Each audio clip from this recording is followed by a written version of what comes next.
ఈ కేసుకు సంబంధించి రకరకాలుగా అపోహలు బయట నడుస్తూ ఉన్నాయి. And Harsha Sai PR team లేదా పెయిడ్ ఛానల్స్ తనకి ఎన్ని ఉన్నాయి ఏంటి అనేది మా అందరికన్నా మీకు చాలా ఎక్కువ తెలుసు. మేము ప్రతి ఛానల్కి వెళ్ళి కూర్చొని వాటిని ఎక్స్ప్లెయిన్ చేసే అంత టైం లేదు కాబట్టి, మా ఇంటెన్షన్ అది కూడా కాదు కాబట్టి, అండ్ సింగిల్ సిట్టింగ్లో క్లారిఫికేషన్ ఇవ్వాలన్న ఉద్దేశంతో మీడియా అందరినీ ఒకే వేదిక మీద అడ్రస్ చేయాలన్న ఉద్దేశంతో వచ్చాము. ఈ కేసుకు సంబంధించి చాలా అపోహలు బయట నడుస్తున్నాయండి.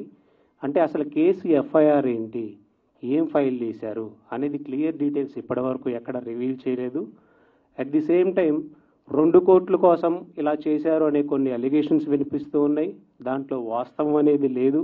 కంప్లైంట్ కాపీ అనేది ఎక్కడ ఇంతవరకు రివీల్ చేయడం జరగలేదు.